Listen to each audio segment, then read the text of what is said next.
Sup y'all, it's Elijah from Social Dynamics, and in this video we're going to be talking about how you can network with someone that's more successful than you. See, a lot of times in order for us to achieve the next step in our career or make more money in some instances, we need to get in and connect with someone more successful than us so they can open the door for us. It's not an overstatement to say that the quality of your relationships determine how successful you're going to be in life. If you have good relationships, you tend to have more opportunities and you can go further. If you have limited or no relationships, you tend to have limited opportunities, and that can stifle your career, your personal development, or just your ability to connect with others and make friends in general. A few months ago, I did a show with someone known as the White George, and we're both serial networkers and connectors. The whole show is about networking and connecting, but I'm picking an 8-minute segment to react to live because y'all tend to really like these reaction videos.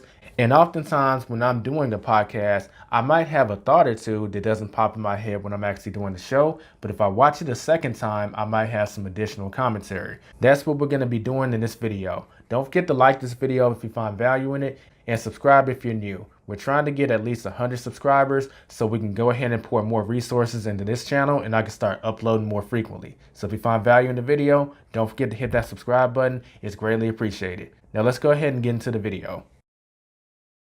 I used to make mountains out of molehills, and I stopped doing that for some reason.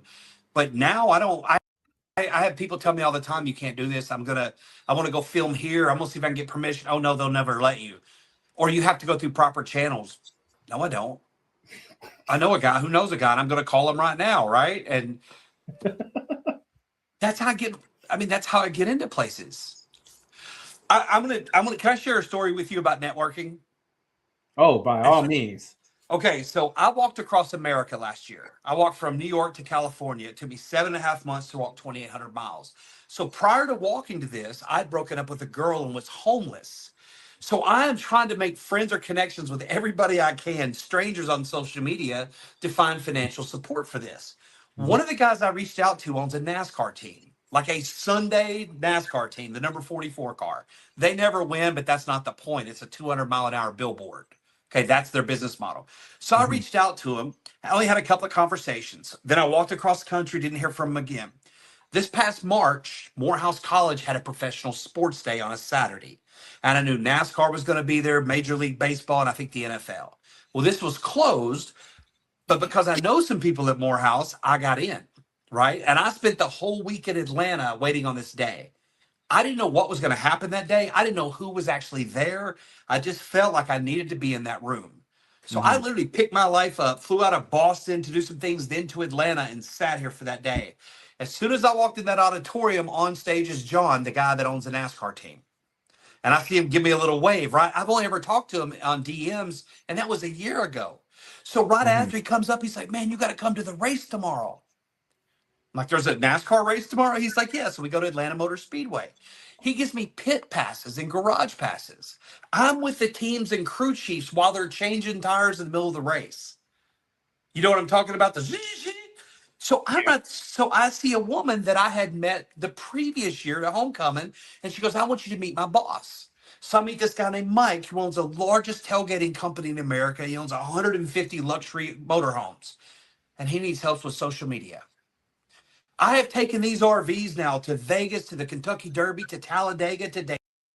All right, let me just stop right here real quick. So this is coming from the book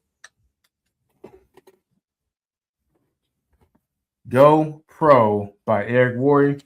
And it's a book on how to be very successful using network marketing if you're in a network marketing company. Y'all know in my early 20s and my early 20s, I was involved in network marketing. That's kind of where I got my sales skills from. In the book, Eric talked about, you network or connect with someone and find a creative way to stay in touch. It doesn't matter how you stay in touch, but the easiest way I find is you use the grip formula, which we've talked about several times on this channel. You find out what the person likes and what y'all have in common. Whatever y'all have in common is a natural way to keep in touch. It's very simple, very simple.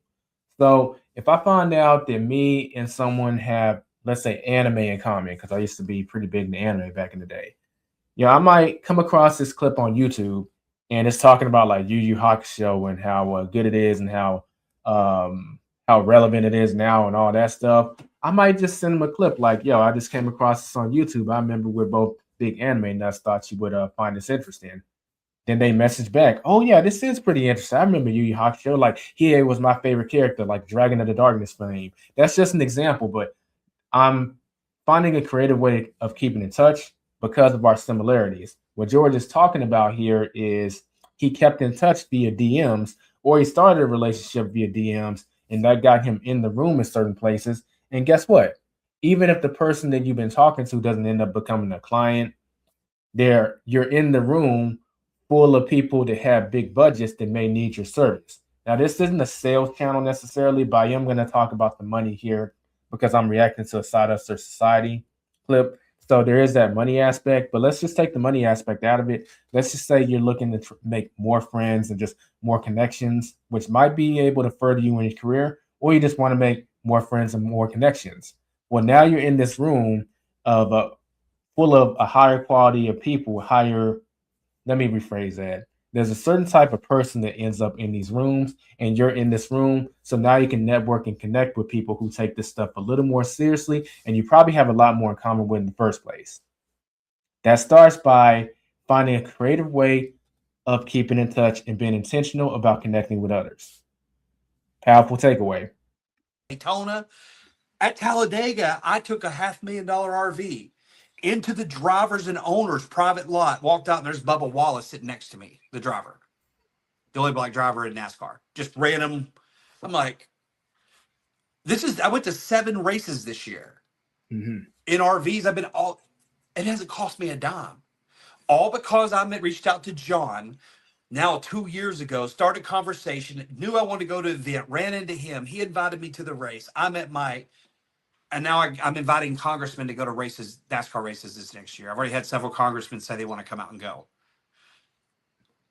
Networking. I had an instinct, and I developed that instinct. And now John, the team owner, is a good friend of mine. You know, George, let's take a step back real quick because you already know I'm a serial networker, and you're clearly very good at networking. But what about the person that they perceive themselves as the average person, and they may be given this opportunity, but they're intimidated to forge a relationship with someone that in their mind is like just so much more successful and a higher stature than themselves? What advice would you give to them to just kind of break out that shell, that mentality, and just start to make friends and make connections? That's a good question, I think, because there comes some imposter syndrome and that perceived power imbalance. Like I said, I drove a dump truck 2 years ago. I'm just a guy from a small town in Arkansas. I'm not. I love how he, throughout this interview, he did keep referring to the fact that he drove a dump truck a few years ago, and look at where he is now. I just like that's a good success story. That's all. Somebody, I'm just a dude with a crazy life. But I went to dinner with somebody that used to play for the Philadelphia Eagles. He was a first-round draft pick. And cool dude. So we're at a restaurant in Philadelphia, and these people keep coming up to saying hi to him. And he's introducing me as his guest of honor, right? Which is a little weird for me.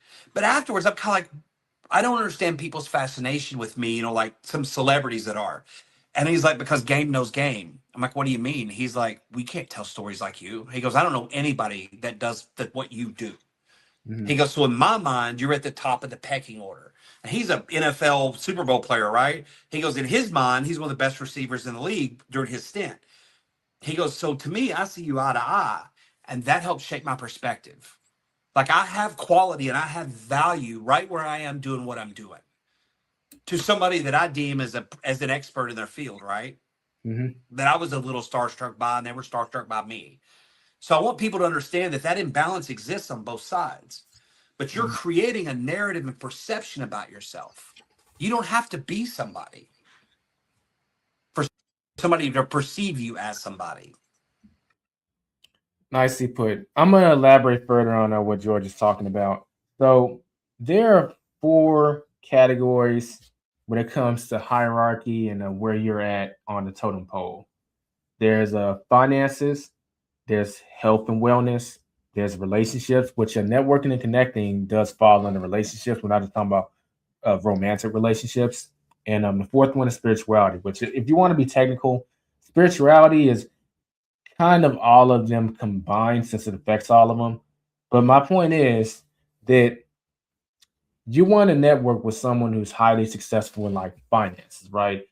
But you don't necessarily have to be on the same level as them when it comes to finances. You could be on the same level, but in a different category.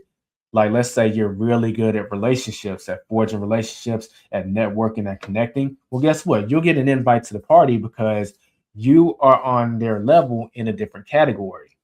Same goes for health and wellness. Same goes for like in some cases spirituality. Although I'm not going to get into that because that's a little more complicated. Let's just stick to finances, relationships, and health and wellness. Just excel at one of the other categories if you can't network directly with the category that they're in. I've used this to get into several rooms that I can tell you right now, net worth wise and even income wise, I'm probably the smallest person in that room. I've been in a room with millionaires, with real estate giants. And the reason I got in that room is because when it comes to relationships, I'm on their level or higher, even though they eclipse me when it comes to income. These are like millionaires, seven-figure earners, and I'm looking at me like I'm simple like six-figure earner that didn't belong in this room. But guess what? I'm in that room because they know I can provide value when it comes to relationships on their level. So this is actually an inspiration to accelerate in every single one of those levels because one of them you're just naturally going to be better at, and that's probably just going to keep climbing and climbing and climbing. And if you can't connect with someone at the level you're at in that category, try a different approach and show how you're valuable in the other categories. You'll get an invite to the party. So I'm pretty sure I know the answer, but I still want to hear what you have to say to this question. But given everything that you're doing, what can because you're like me, you're off the job market. But what keeps you off the job market? What I mean by that, you've been like full time what you're doing for a few years now, but what keeps you off the job market? Okay, I'll go ahead and end it here because that's where we talk more to the money aspect and this social dynamics. It's not the side of society of financial anatomy, so I'm not going to get into talking about the money portion. But that's the video, fellas. If y'all enjoyed it, give the thumbs up for the YouTube algorithm. Greatly appreciate it. Don't forget to subscribe if you're new. I thought this would be pretty cool to react to because, I was there. I produced the show. But when you actually watch it from the outside and you're not actually doing the show, you have some initial thoughts that may come to mind that you can provide additional value. Again, the link to this show will be in the description and also the pinned comment. I highly recommend you check it out. I mean, we just picked the portion to react to, but that whole show was pretty much fire. Several networking tips dropped throughout. We talk about money a little, but the two are kind of interconnected based on what we talked about. If you want to know exactly what I mean, go check that show out. But let's say you don't care about the money aspect, that you just want to make friends and make connections. So you don't want to check that video out. Well, check this video out on the screen because we talk about how to make those friends, how to make those connections, which is probably what you're signed up for. We subscribe to this channel anyway.